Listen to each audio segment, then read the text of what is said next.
Welcome to the Podkey summary of Code Along. Build powerful drag and drop in SwiftUI from WWDC 2026.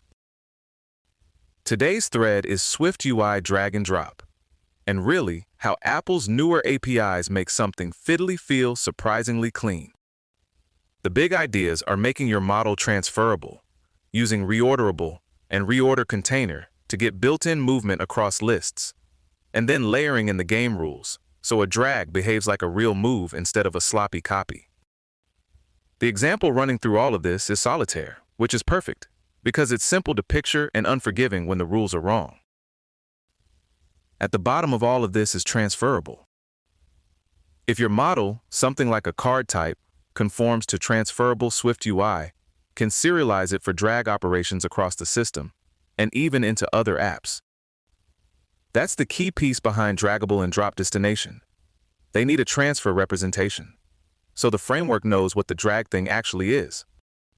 If you watched Apple's WWDC session called Meet Transferable, this is the same core idea. Define the transfer representation first, and the nicer drag and drop APIs start to click into place. Once the data can travel, reorderable does a lot of the visual and interaction work for you. Put it on a for each, and when you drag an item, SwiftUI lifts that view, leaves behind a placeholder, and keeps updating the position as you move over sibling items.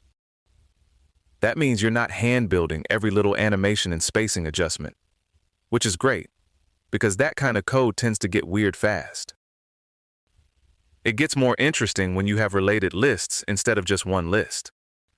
In the Solitaire setup, all the piles are wrapped in a reorderContainer. That container scopes reordering across multiple child containers, so cards can move between piles instead of only shuffling around inside one.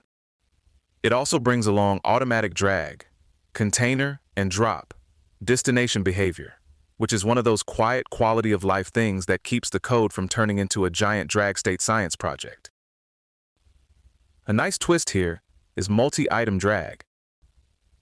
By declaring a drag, container, with the same item type as the reorderContainer, the app can return a whole list of items instead of just the one card your finger started on.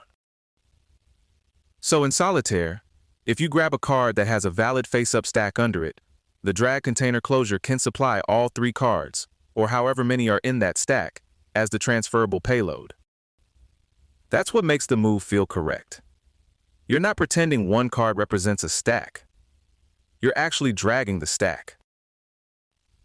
Then, there's the part users notice immediately, the preview. Drag Preview's formation lets you choose how lifted items should look. The options include things like a pile, a list, or a stack. For cards, stack makes a lot of sense because it gives you that compact layered look instead of spreading everything out like a grocery list. And at the root layout, Drop Preview's formation keeps that preview consistent as the dragged items move over different drop destinations. It's a small detail, but consistency matters here. If the preview keeps changing shape mid-drag, it feels janky in a hurry. One of the most practical points in this whole setup is drag intent. By default, SwiftUI treats drags as copy operations, which is fine for some apps and completely wrong for moving a card from the deck to a pile. If you leave that default in place, you can end up with behavior that suggests duplication. And in a card game, that's a fast route to chaos. So drag configuration is used to override the intent to move. And the other side has to agree too. The drop destination gets a matching drop configuration so it handles move-only drops and rejects invalid cases instead of accidentally accepting duplicates. There's also a very clean trick for selective reordering.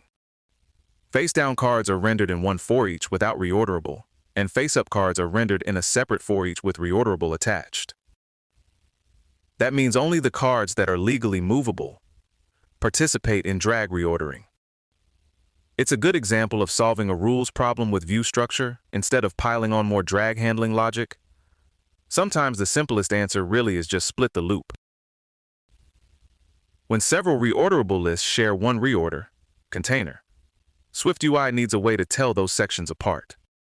Each list gets a distinct identifier, something like a card, group value.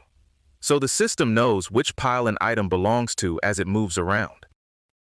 Those identifiers are passed in the closure, and that gives the app enough context to compute the differences correctly when cards hop from one pile to another.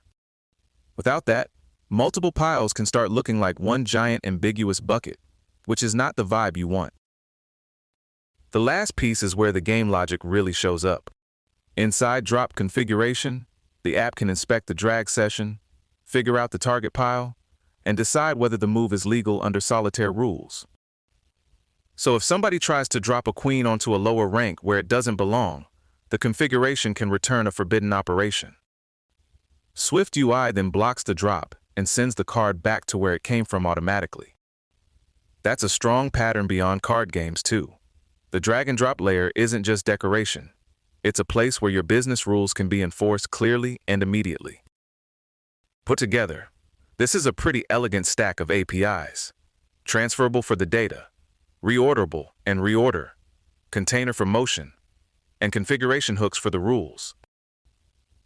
It's a nice reminder that good interaction code feels almost invisible when the model and the UI agree on what's allowed.